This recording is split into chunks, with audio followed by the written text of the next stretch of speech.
Hey, I'm Brian, and if you want to buy a camera for $1,000, you get a couple of options. So what better way to see which one is right for you than by letting two creators tell you which camera they use and why. This is A6300 versus G85. This is Brian versus Carson.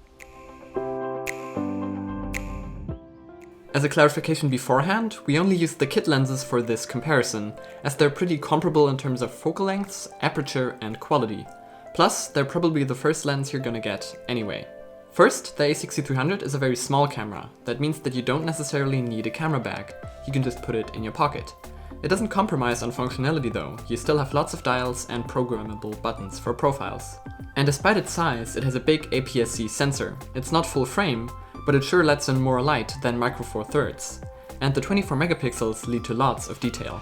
The camera takes some great stills, especially in low light, and when it comes to bokeh, the sensor should play out its advantages.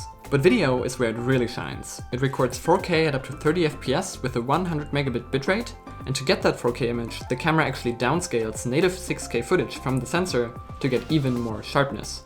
You have tons of options for codecs and other frame rates too. You even get log profiles for advanced color grading. Plus, autofocus is really fast and accurate, no matter which resolution you shoot at. But one special selling point at this price is 120 FPS slow motion at 1080p.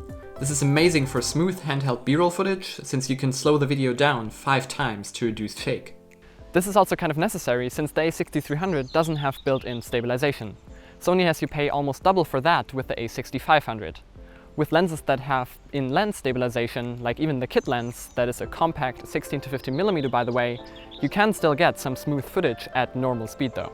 Let's get some more things out of the way. The camera does have a flash and an electronic viewfinder, thought I should mention that given the size. And one thing I also like about Sony cameras that I just discovered recently is that because of the small sensor distance of the E-mount and the same sensor size, you can use Canon lenses on the A6300 for example without losing f-stops. That considerably extends the lens selection. Battery life is pretty good and you can charge the camera through micro USB on the go, but what will rather limit your shooting time is heat. Since the A6300 is so small, you should give it some time to cool after about 30 minutes of continuous 4K recording.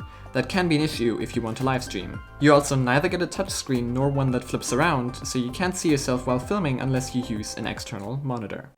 Funny you mentioned that, Brian, because not only does the G85 have a screen that can flip around 180 degrees, so then you can see yourself, but that same screen also happens to be a touch screen. The Panasonic G85 was made with all types of creators in mind, from the full-time vlogger to the pro videographer. The G85 as a kit comes with a 12 to 60mm lens that isn't just some average lens, as it also includes optical image stabilization like your 14 to 50mm does, which works in conjunction with the in-body image stabilization of the G85. Combined, they form what Panasonic likes to call dual IS. The dual IS may not at first seem necessary if you're a person who likes to let their camera live on a tripod 90% of the time, but for that remaining 10% of the time when you're getting B-roll or occasionally vlogging, the dual IS proves to always work in your favor. Just a simple comparison between a camera without any stabilization to the dual IS of the G85 will leave you never wishing to live without a feature such as it again. The camera really does a great job with video at 4K during the day, but one thing to keep in mind is that with only a Micro Four Thirds size sensor, the video will not turn out as stellar in lower light environments because only so much light can be absorbed by a sensor of this size. However, as shooting in daylight, which I don't currently have, or general good lighting for regular video, or for vlogging is typically the most likely scenario, you won't be disappointed with its performance. While on the topic of video, the G85 can shoot up to 4K at 30 frames per second and 24 frames per second at 100 megabits per second. One major downside with the video though from the G85 is the fact that you won't be getting the slow motion that you can get from the A6300, as the highest frame rate the G85 can shoot at is only 1080p at 60 frames per second. Lastly, the battery life of the G85 is pretty astounding, as it's capable of recording typically around an insane 90 minutes or so of 4K footage before stopping due to battery life.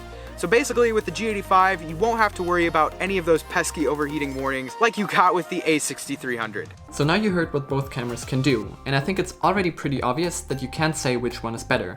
They both have advantages and disadvantages that make them right for different kinds of people. So why do I use the A6300? Since I don't vlog, I don't really need IBIS or a flip-out screen.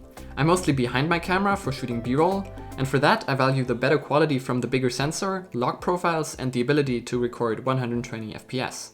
My camera also mostly rests on a tripod, that makes it stable anyway. And when I do record myself in a fixed position, I just use an external monitor. I wouldn't want to haul that setup around, but I also don't need to. If I want to take pictures or get cinematic shots, I'm just happy that the camera is so compact by itself.